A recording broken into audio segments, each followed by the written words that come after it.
तो नमस्कार जी। सोचिए आपके पापा को दिल का दौरा पड़ जाए और आप उन्हें हॉस्पिटल लेकर जाते हैं, पर वहां से कहा जाता है कि आईसीयू खाली नहीं है, पहले 50,000 रुपए जमा कराइए फिर बात करते हैं। अब सोचिए कि आप गरीब है तो क्या होगा।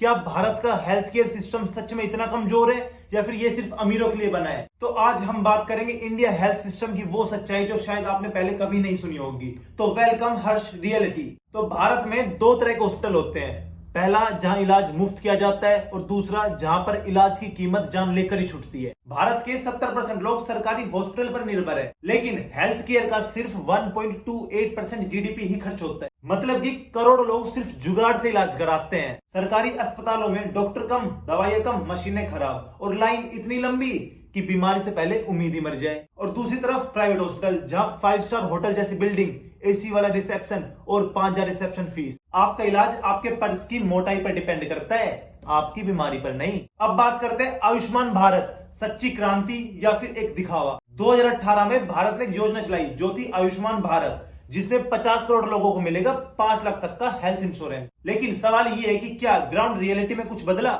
फैक्ट, स्कीम ज्यादातर सिर्फ एम्प्लॉयड प्राइवेट हॉस्पिटल्स में ही चलती है। और प्रॉब्लम, कई सरकारी हॉस्पिटल्स खुद इस योजना में शामिल ही नहीं है। और जो हॉस्पिटल इस योजना में शामिल है, अगर उनको कहे कि आयुष्मान कार्ड है तो कहते हैं जी अभी बेड खाली नहीं है। स्कीम तो गरीबों के नाम पर है, लेकिन इसका फायदा प्राइवेट हॉस्पिटल्स उठा रही है। अब बात है कि गरीब क्यों मर रहे हैं। सवाल यह है कि गरीबों को इलाज क्यों नहीं हो पा रहा है। सरकारी हॉस्पिटल की हालत खुद आईसीयू में है, प्राइवेट हॉस्पिटल में कोई लोग घुस भी नहीं सकता बिना पैसों के। इंश्योरेंस स्कीम पेपर वर्क में फंसी रहती है, गांव में डॉक्टर ही नहीं मिलते हैं। फैक्ट, भारत में सिर्फ एक डॉक्टर है 1456 लोगों के ऊपर। और गांव की हालत और भी खराब, डॉक्टर के नाम पर झोला छाप है और दवाइयों के नाम पर प्लेसबो। गरीब का शरीर तो जिंदा है, लेकिन सिस्टम ने उसकी उम्मीद मार दी। अब बात है हेल्थ पर सरकार कितना खर्च करती है।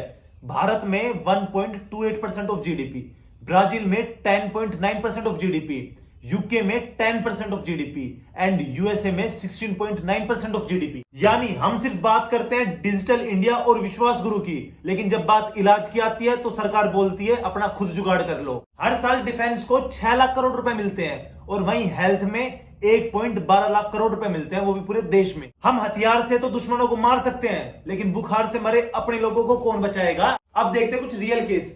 बिहार में 2023 में एम्बुलेंस ना मिलने पर एक पति ने अपनी पत्नी को ठेले पर 20 किलोमीटर लेकर गया। यूपी में एक महिला ने रोड पर एक बच्चे को जन्म दिया क्योंकि हॉस्पिटल वालों ने फॉर्म अधूरा बताया। दिल्ली में आयुष्मान कार्ड होने के बाद भी एक बूढ़ी मां को इलाज के लिए मना कर दिया गया। ये आइसोलेट केस नहीं है, ये सिस्टम की डिफॉल्ट सेटिंग है। हम अक्सर पॉलिटिक्स, क्रिकेट, सेलिब्रिटी गॉसिप्स में ही उलझे रहते हैं, लेकिन जब बीमारी आती है तब असल सिस्टम का पता चलता है। अगर आप लोग ये वीडियो देख रहे हो तो सोचो, क्या भारत का हेल्थ केयर सिस्टम आपका साथ देगा जब आपको उसकी सबसे ज्यादा जरूरत पड़ेगी? अगर जवाब नहीं है तो बदलाव चाहिए, और बदलाव तभी आता है जब कोई सवाल करता है। तो शेयर करो इस वीडियो को और पूछो, तो क्या ये हेल्थ केयर सिस्टम सिर्फ अमीरों के लिए है? तब तक के लिए जय हिंद, जय भारत।